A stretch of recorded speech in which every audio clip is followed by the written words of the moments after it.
Hello friends, this is Arpit Dubey. Welcome to our channel. So friend, आज की video में हम टीचिंग एप्टीट्यूड एंड एटीट्यूड से रिलेटेड जो हमारी सीरीज चल रही थी उसकी क्लास 3 है। और आज की वीडियो में जो क्वेश्चन होंगे वो आपके हिंदी और इंग्लिश मीडियम दोनों में होंगे। और आज की वीडियो की जो है क्वेश्चन का लेवल भी अच्छा होगा और आप चेक कर पाएंगे कि आपका लेवल जो है अभी किस स्तर पे है और आप एग्ज़ाम में जो है कितना स्कोर लगभग कर पाते हैं। इसके साथ साथ आप अपनी तैयारी भी जांचिएगा इस वीडियो के द्वारा और बताइएगा कि आपके मार्क्स जो है कितने बन रहे हैं। तो चलिए शुरू करते हैं। फर्स्ट क्वेश्चन आपसे पूछा गया, लर्निंग ऑब्जेक्टिव्स मीन मतलब अधिगम के उद्देश्यों का अर्थ क्या होता है। तो फर्स्ट ऑप्शन है अधिगम अनुभव जो होता है, मतलब लर्निंग एक्सपीरियंस को ही जो है हम अधिगम के उद्देश्यों को इंक्लूड कर सकते हैं। सेकंड ऑप्शन है संक्षिप्त परिणाम, मतलब जो छोटे मोटे हमें परिणाम मिलते हैं वो जो है हमारे अधिगम का उद्देश्य है। थर्ड ऑप्शन है शैक्षिक उपलब्धि, मतलब एकेडमिक जो आप अचीवमेंट प्राप्त कर रहे हैं उसे जो है लर्निंग जो है ऑब्जेक्टिव्स हम कह सकते हैं। फोर्थ ऑप्शन है अभिप्रेरित अधिगम परिणाम, मतलब मोटिवेट होके जो आपको परिणाम मिल रहे हैं, अचीवमेंट के आउटकम मिल रहे हैं, उसे जो है हम अधिगम उद्देश्यों का अर्थ कह सकते हैं। तो बिल्कुल ऑप्शन 4 जो है यहाँ पर करेक्ट है ये, क्योंकि जब हम जो है कोई लर्निंग करते हैं तो उससे जो है हमें कोई ना कोई आउटकम प्राप्त होता है। जब वो आउटकम जो है हमें मोटिवेट करता है कि हम जो है और लर्निंग की तरफ जाएं और अधिगम हम करें और चीज़ों को हम सीखें। ठीक है, तो फर्स्ट ऑप्शन जो है आपका सही है। नेक्स्ट क्वेश्चन पे पढ़ते हैं। क्वेश्चन है, in which level of teaching the learner get opportunity to discriminate at length between positive and negative example of concept.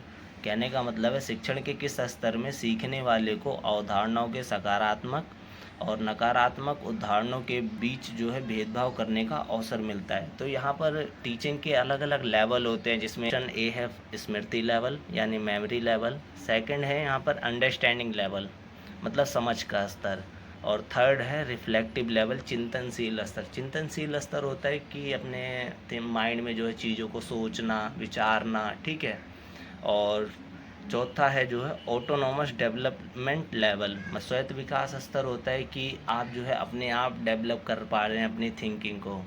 तो जब आप किसी चीज़ के पॉजिटिव एंड नेगेटिव जो एग्ज़ाम्पल को जो है आप बहुत सारे दे रहे हैं तो आपको ये अंडरस्टैंडिंग लेवल जो है आपके पता लगता है कि आप में जो है कितनी समझ है। ठीक है, तो ऑप्शन सेकंड जो है इसका करेक्ट होगा। नेक्स्ट क्वेश्चन पे बढ़ते हैं हम। नेक्स्ट क्वेश्चन में पूछा गया है, what does play way method develop in student, मतलब खेल विधि जो है छात्रों में जो है क्या विकसित करती है।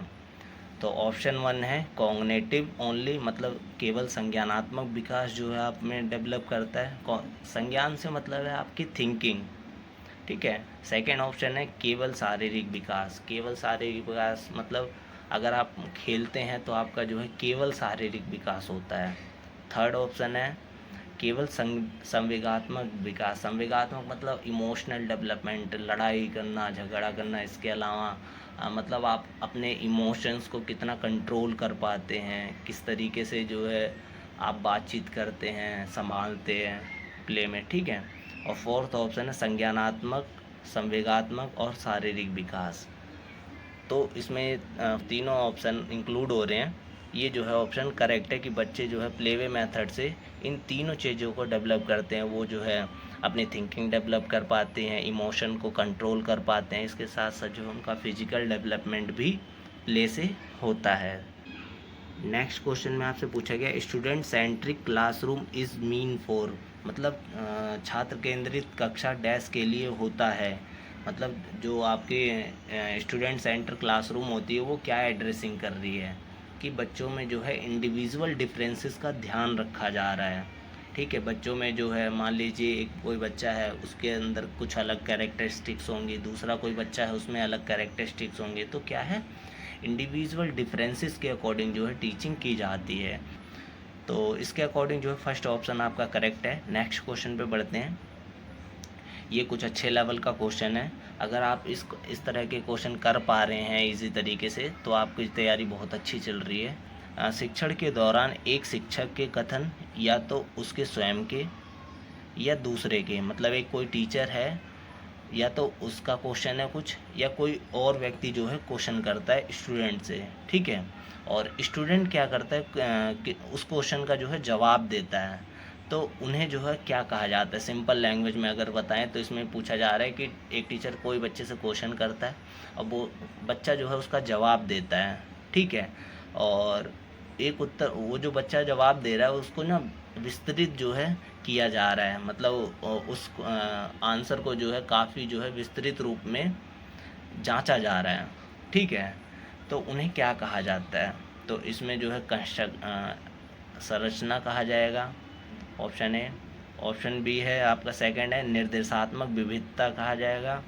ऑप्शन थर्ड है अधिगम प्रक्रिया में व्यस्तता कहा जाएगा, कि बच्चे जो है जो लर्निंग हो रहा है उसमें जो है व्यस्त हैं। और फोर्थ ऑप्शन है जांच पड़ताल कहा जाएगा। तो इस क्वेश्चन के अकॉर्डिंग आपका फोर्थ ऑप्शन जांच पड़ताल सही है। क्यों, अब मैं बताता हूँ। जैसे मान लीजिए आपने किसी बच्चे से कोई क्वेश्चन किया, ठीक है, बच्चे ने उसका जवाब दिया, आप फिर जो बच्चे ने जो उसका जो जवाब दिया है, बच्चे को और प्रोत्साहित करने के लिए क्या करेंगे, मोटिवेट करने के लिए आप उससे उसी के आंसर पे दोबारा क्वेश्चन करेंगे, ताकि उसमें जो है क्यूरियोसिटी डेवलप हो। मैंने आपको क्यूरियोसिटी के बारे में थोड़ा पढ़ाया भी था। तो उससे क्या होगा, बच्चे में क्यूरियोसिटी डेवलप होगा और वो मोटिवेट होगा आगे जो है टीचर द्वारा जो भी क्वेश्चन पूछा जा रहा है उसके उत्तर पे उससे, ठीक है। तो इसमें क्या टीचर मेनली करना क्या चाहता है, जांच पड़ताल करना चाहता है, ठीक है, प्रोबिंग करना चाहता है। नेक्स्ट क्वेश्चन पे बढ़ते हैं। टीचिंग एग्ज़ाम में ज़्यादातर इस प्रकार से क्वेश्चन पूछे जाते हैं, जिसमें आपको एक क्वेश्चन दिया जाएगा, उसके नीचे जो है उसके कुछ पॉइंट्स दिए जाएंगे, और उसके बाद जो है आपको ऑप्शन दिया जाएगा कि कौन से ठीक बन रहे हैं आपके, इस तरीके से। तो हो सकता है आपको ऐसे क्वेश्चन देखने को मिले आपके पेपर में, ठीक है। तो चलिए देखते हैं इसमें क्या पूछा जा रहा है। एक प्रभावी शिक्षक बनने के लिए निम्न में से किसे आवृत्ति और विकास से संबंधित दक्षताओं के बजाय व्यवहारिक कहा जाएगा।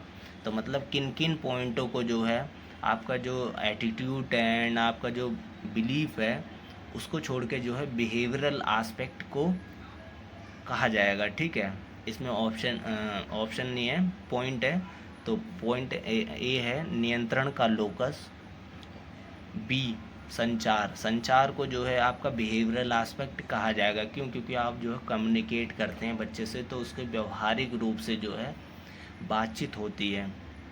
ऑप्शन सी नहीं, पॉइंट सी है प्रबंधन और निगरानी। जब आप बच्चों के प्रबंधन करते हैं, मैनेजमेंट करते हैं, मॉनिटर करते हैं बच्चों को, तब भी आप व्यवहारिक रूप से उनसे जो है मिलते हैं।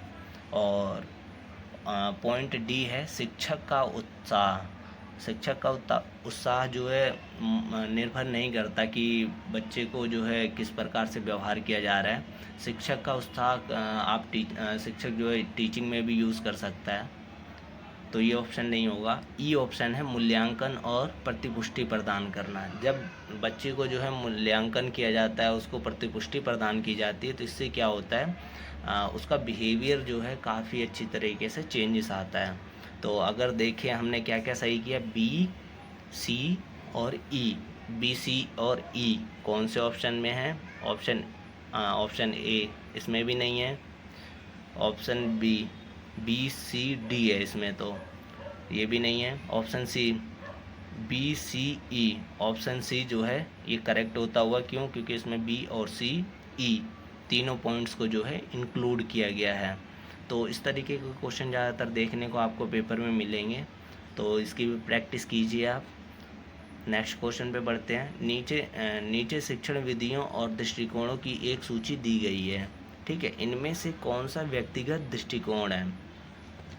व्यक्तिगत दृष्टिकोण, इसमें मतलब इस चीज़ पे बल दिया जा रहा है कि इनमें से कौन सी विधि द्वारा जो है व्यक्तिगत रूप से बच्चों को जो है पढ़ाया जाता है। सिंपल लैंग्वेज में अगर समझे तो इसमें है प्रदर्शन विधि। प्रदर्शन विधि में क्या किया जाता है, टीचर जो है डेमोन्स्ट्रेट करके दिखाता है। जैसे आपने देखा होगा स्कूल में कोई टीचर डेमो लेके आया, उसको करके दिखा रहा है, तो उसमें क्या होता है, सभी बच्चे देख रहे हैं। तो ये जो है व्यक्तिगत विधि नहीं है, ना व्यक्तिगत उपागम जो है नहीं है, बिल्कुल भी नहीं है, ठीक है, उपागम भी कह सकते हैं अप्रोचेस को। पॉइंट 2 कह रहा है कि मॉड्यूलर दृष्टिकोण आधारित शिक्षण। मॉड्यूलर दृष्टिकोण आधारित जो शिक्षण होता है, इसमें क्या किया जाता है, चीज़ों को तोड़ तोड़ के जो है एक व्यक्तिगत बच्चे को जो है सिखाया जाता है व्यक्तिगत तौर पे। तो ये ऑप्शन ठीक है। थर्ड पॉइंट में कह रहा है योजनाबद्ध अधिगम, बिल्कुल ठीक।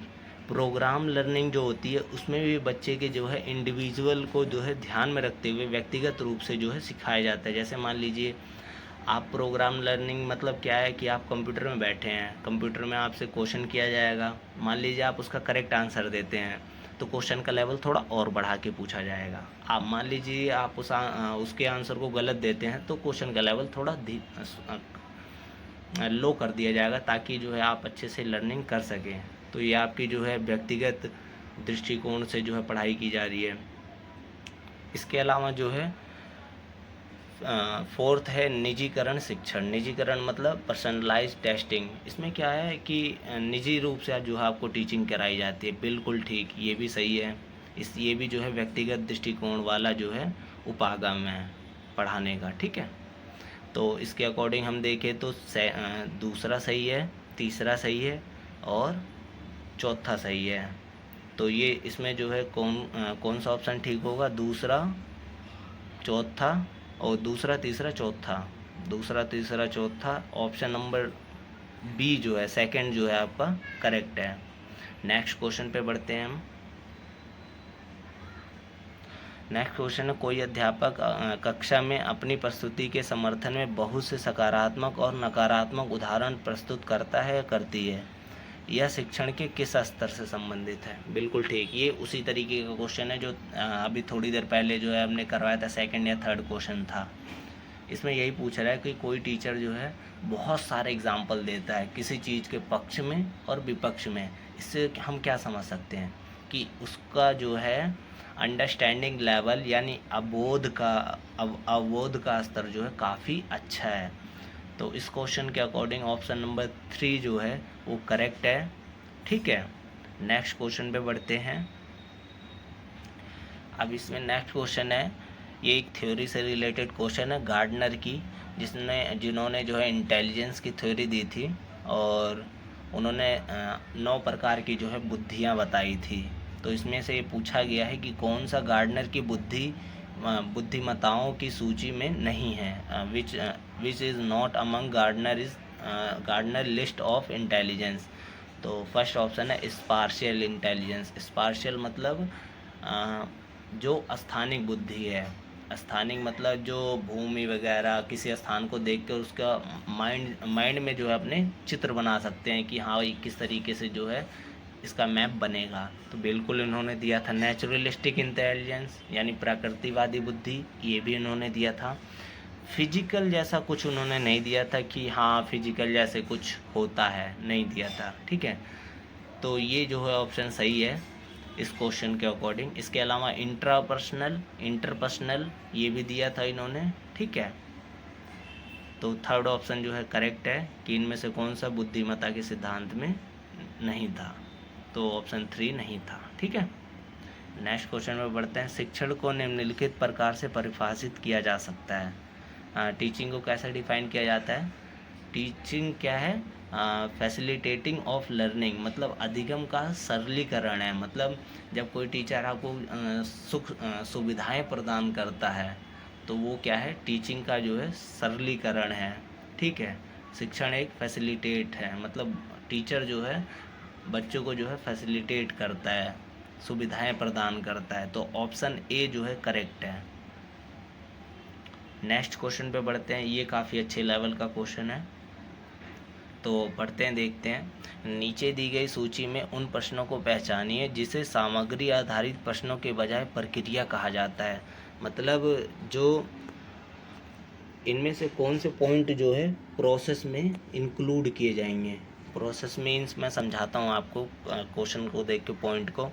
फर्स्ट ऑप्शन है अभिसारी वाले प्रश्न यानी कन्वर्जेंट वाले क्वेश्चन। कन्वर्जेंट वाले वो क्वेश्चन होते हैं जो आपको एक ही दिशा में लेके जाएं। जैसे मान लीजिए हमने कहा लाल किला कब बनवाया गया था, तो इसका सिंपल एक ही उत्तर है, इससे ज़्यादा कोई उत्तर नहीं हो सकता। ठीक है, तो ये अभिसारी वाले हैं।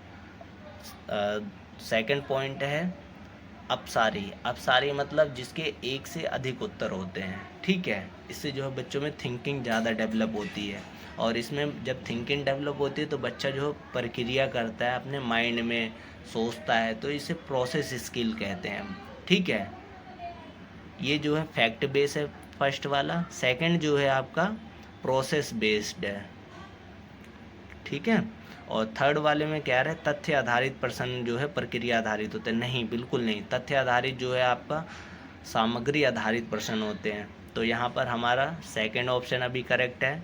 ठीक है, सेकंड पॉइंट करेक्ट है। इसके अलावा फोर्थ जो है ये भी करेक्ट है कि संकल्पना आधारित प्रश्न, कॉन्सेप्ट बेस्ड जो बेसिस जो है आपके क्वेश्चन है, वो भी आप में जो है प्रक्रिया का जो है डेवलपमेंट करते हैं, प्रोसेस करने के लिए उत्तेजित करते हैं। इसके अलावा फिफ्थ पॉइंट है ओपन क्वेश्चन। ओपन क्वेश्चन वो होते हैं, जैसे कि मैंने आपको बताया, यही वाले अपसारी वाले जो है डाइवर्जेंट क्वेश्चन जो है ओपन क्वेश्चन कह सकते हैं। ये भी इसी के अंतर्गत इंक्लूड होगा प्रोसेस स्किल में। ठीक है, तो सिंपली हमसे क्या पूछा गया था कि सामग्री आधारित प्रश्नों के बजाय प्रोसेस है, तो प्रोसेस में आपका अपसारी हो गया, मतलब सेकंड हो गया।